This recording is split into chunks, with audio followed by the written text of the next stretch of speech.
Hello friends, जय जगन्नाथ। जपरिक आपने जानते बीएड पाठ्यक्रम जो एंट्रेंस एग्जामिनेशन तार एडमिट कार्ड बर्तमान आसी जाइए।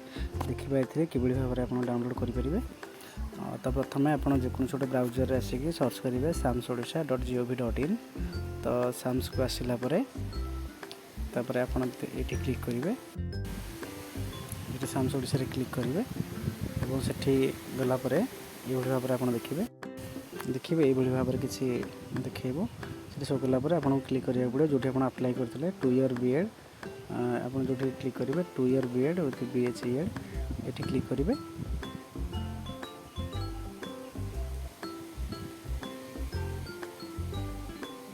देखो जमीक आपको एडमिट कार्ड आसी जाइए और जोटा नोटिफिकेशन देखा दूसरी।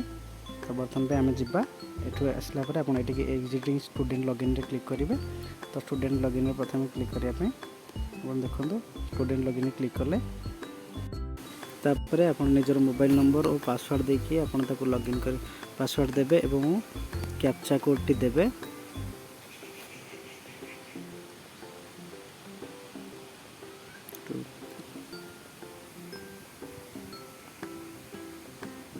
कैप्चा कोड टी देला परे आप लॉगिन बा साइन इन करेंगे।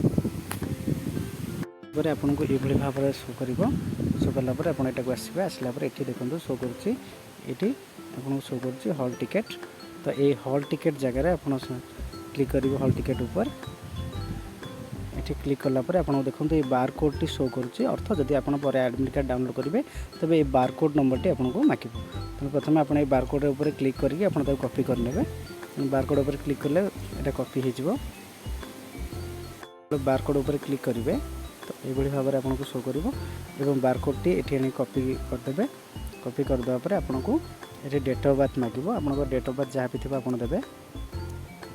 डेट ऑफ बर्थ देला ये जो कैप्चा टी लिखाई कैप्चा कोड टी को आप पकेबे। जदि से न हो आपको शो न कर तेज आप बॉक्स भर क्लिक करके आउ थे पुणी कैप्चा शो कर कैप्चा कोड देला आप लॉगिन ऊपर क्लिक करेंगे।